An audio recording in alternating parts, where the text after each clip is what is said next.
Okay, you look at the violent pattern. These are the violent people. Abedi Bwanika ne Mpuuga ne bagula amakanzu n'amakoti n'amagomasi ne bagawa abakazi nga bajja okukyalira Mayiga nti bakube muganda wange.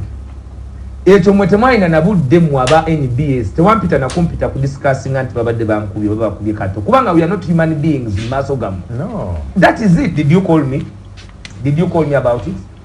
Okay. Because tumanyi nti olwebyo bye tuyimirirako we are less human. They attacked my brother Kungu. Yes, I remember. And the person who attacked him was Mpuuga. So Mpuuga with his Mpuugarism cannot wait. He cannot turn around a person who tried to kill my brother, who is not in politics by the way.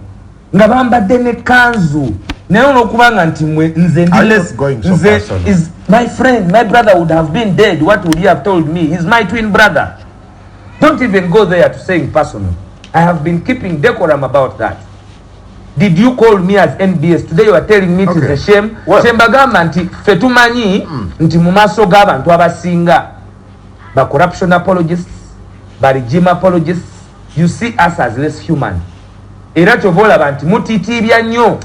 Bwe twabadde ku mukolo ogwo omwami Abedi Bwanika babadde bategesa olutalo balese bakanyama era omulaba ng'ayita abakanyama bajje balwane banone buli kiriwo. We were only smarter than them. Okay, and we have everything captured. It is moving. Lwansonga nti fe twabadde ne decorum, twabadde ne pedigree, we know who we are. Washing your dirty linen in public. Now you have gone to saying washing our dirty linen in public. This is being done by an errant person. You can mukankubulire mu mitima gino omuntu bw'omulaba basoga nti oyo pastor era gwe bw'omusinkano oyinza olowooza osinkanye pastor naye ebimuvaamu bye bikulaga ono si pastor onalabika n'endiga azoonoona onalabika n'obwana obuto bumunyumira nti si pastor. Kakati ebyo bituukako ddi mumaze muwulira bimuvaamu. Ffe twakuzibwa twateekebwateekebwa kati tetuyinza kwenyigira mu kintu kigenda kutuswaza naye kyenjagadde nzijeyo nti bino byonna mubyogera because mwe mubelieving nti ffe tuli less human. Why didn't this, as it is creating the storm, why didn't you get also wind of the bad mannerism empisa embi obukyayi enge efubiitirizi okukuzibwa ng'olinga atategeera nga bakuba kato. Ebyobufuzi ebyobukambwe bino bye tuli mu kulaba bibalekawo ng'ekibiina obukambwe tukyabukutte. Saagala olowooze nti olina n'obukambwe wakyala bwewalabyeko gwe Kungu. Obukambwe obw'Abannayuganda tukyabukutte. Mirabi bwe yali afa njogera ku French Revolution omanyi yanyumira nnyo yagamba with me I'm dying with the last rags of the revolution. Nti nze nfa yali ku buliri nga bigambo bye bisembayo yagamba nti nfudde naye nfudde n'obuwere obusembyeyo obubadde busibye revolution eno obutagenda mu reign of terror. Imagine Kungu manyi mwe mubalatira mu nsonga zino ne tuseka singa obukulembeze bwa Kyagulanyi tebwabadde magnanimous enough wali mu kuziika boloza Abedi singa naye tetwamuziisi. Muve mu byokusaaga Kungu manyi bino abamawulire mubikwata mubimasajinga mubifudde politics. If it was not the leadership of His Excellency Bobi Wine gweddayo ofumitirize, would that Bazak man be alive today? Singa kyali munkugambye Mirabi yagamba era Mirabi okunyiga empikizo ebyobufuzi bwe mutyo gwe bw'ozirabanga ekisooka ffe tetuli mu byabo mwe mwatwala singa naffe tetweyisiza bwe tuti. People expect decorum. Yes, people expect decorum. So-called recognize us as being magnanimous. Nti nga bamaze okuteekateeka obulabe okubutuusa to the topmost leader of us. Ekitukozesa n'ebyo olabe Abedi bye yakoze n'Empuuga babitekedde kasajjagirwa mu barracks. Are you sure about yes. Ate era we bavuddeyo ne bagenda ne bali tweetinga mu Kabaala gye bayogeredde ebigambo gye babyogeredde banywa mwenge we boogera mu bantu tebabadde mu bbaala nga bamaze tewabalabye mu bbaala nga boogera nga oli ajjeemu ekooti ali dimina yemulaga atalizere confused. Honorable Mpuuga letron yadayogera mu bbaala bantu babuulire mu bbaala. Don't eat your words. This is serious business. This is a morning show. We are on business. yabadde mu bbaala gamba bwe babadde mu bbaala nga boogera eri abantu eri Abedi bamuyise nga bamuyise kuyita oli omuwuga ayo bamwese okweta omuwuga ye yayonoona wale yatyankawo era omuwuga teyasobere kwogera kubanga oleyamwe eyayitibwa okumweta yasiwuusa empisa. So ife tuwa ekitiibwa because nalabye bw'obanga oyina honorable Mpuuga oyina honorable Bwanika oyina omukyala omubaka omukyala wa district ye Masaka bonna nga bazze kitole bassa kimu oyina eri Kagabo eno oyina abo eneeyisa yo tetujja jjikiriza mu Masaka walunda ku nkoko. Yes. Enkoko zimanyi. Yes. Mayinte enkoko ebika amagi mangi era bagatekako okwalula naye omanyi waliwo erikola ki erizize balita kuzira tolirekamu alijjamu.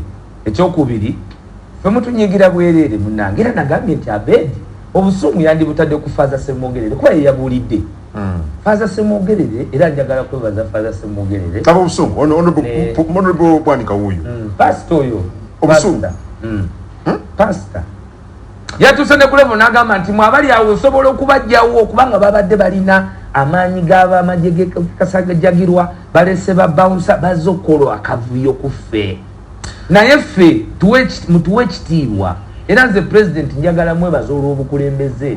Situation was come okuzika kwakoleddwa mu kitiibwa kubanga bo bampuuga babadde baagala omukolo ogwo gutaataagane omulambo bagusuula eri ye olwagobolere. Did he make these people because ekyo nakyo yakyogedde nze nakukola kino he didn't make them because if he made them they would what did he do? Uliriza singa he made them they would not behave with this kind of what did he behavior do? Because we have a dialogue guys. The people yaziba wati adalimba yabadde alimba damu ya dalimba Abedi Bwanika obulubu yafuna kubwe mupibu singa bwabadde afuna kuba president ebbanga lyonna adde yakulage results ze yakabanya kimanya kabonera azikulage nga yesimye kuba president azikulage nga yesimye ne kuba MP wawe yasinga okulondebwa abantu bawali. But he certainly siye yaleta Mpuuga mu parliament at least Mpuuga because Mpuuga yali parliament before mwami Kyagulanyi ngaze kati goyagala kubanga era bali ababizemu mu bbaala ate nga nkumanyi ntonywa. No. Obonywe ekiro. No, respond to what I'm saying. Ati kiri kyenyi kyengamba. Yes. Because honorable Mpuuga yali mu parliament.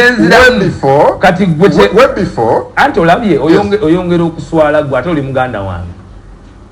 Parliament.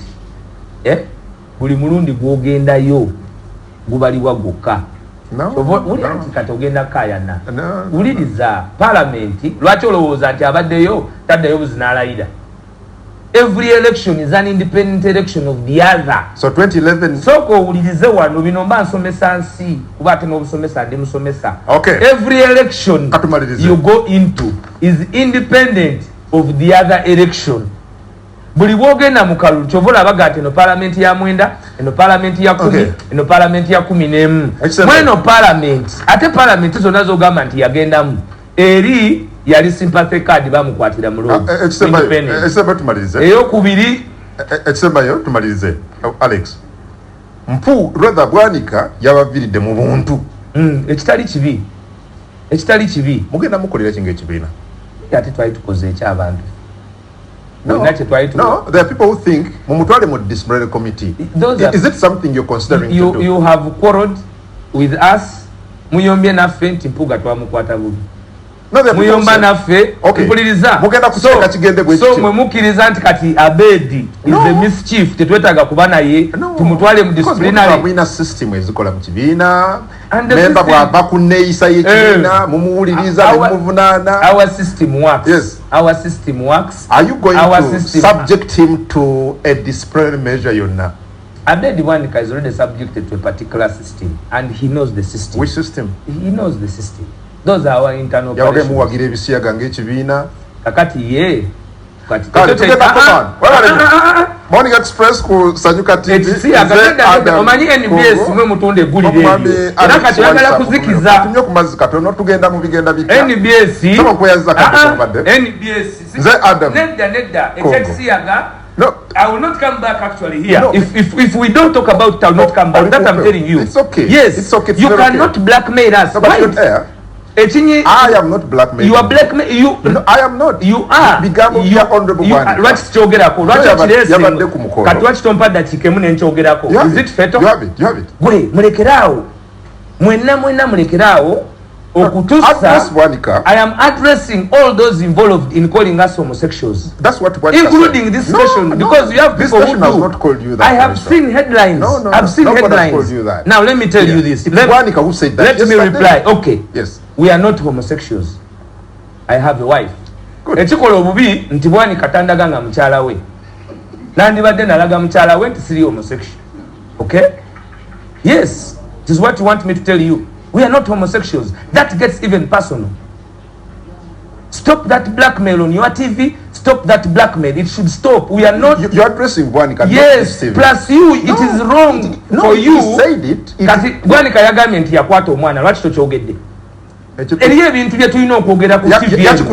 Yagambye asinze. I have never done that. He said it. I have never done that. Does he have a recording of me saying that? But you can't ask that to me. Ask that to him. It is you who has come on his behalf.